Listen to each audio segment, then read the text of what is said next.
In his first New Year's address to the Polish people, President Karol Nawrocki pointed out that next year, the pillars of the Polish state should be development, security, and a better life for citizens.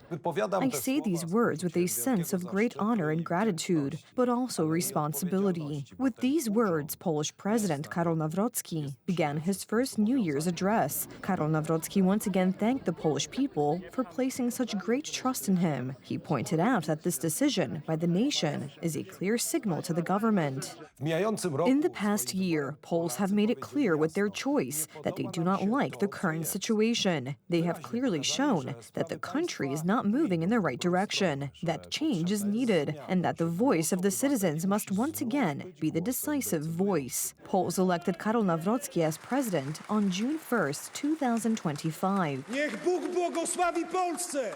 Niech żyje Polska!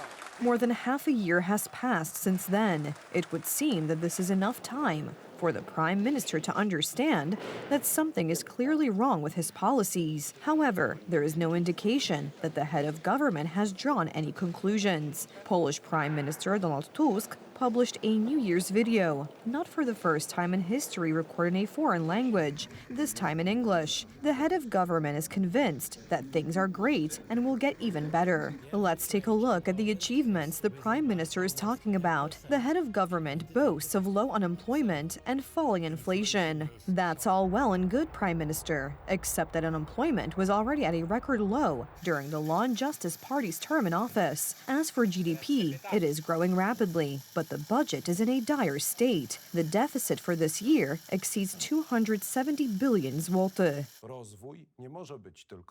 Development cannot be just a statistic. A strong state does not exist only in economic reports. A strong state exists in the everyday lives of its citizens. If we want to remain among the best, we must translate this development into the everyday lives of every Polish woman and man. In his speech, the Prime Minister also forgot to mention the catastrophic situation of the healthcare system. Łukasz Jankowski, president of the Supreme Medical Chamber, warned that the National Health Fund is bankrupt. In addition, maternity wards are being closed in Poland, and the government is saying that women should give birth in hospital emergency rooms.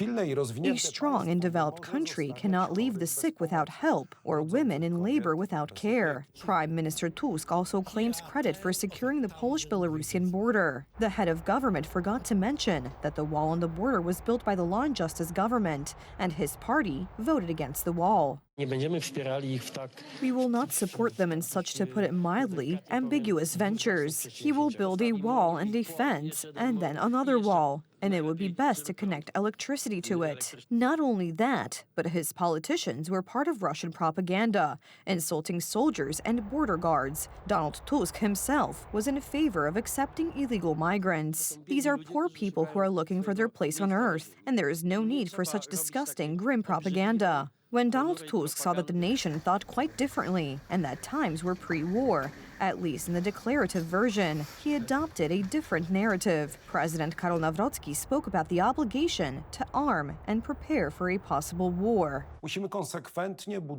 We must consistently build and expand our armed forces. Peace has a cost, but war always costs more. Poland is strong in NATO, but above all, we must rely on ourselves. Despite geopolitical tensions and increasingly strong Russian provocations in Poland, Prime Minister Donald Tusk blocked President Nawrocki's access to the heads of the secret services. Fortunately, this is about to change. The president got his way, and the meeting is to take place after the 6th of January.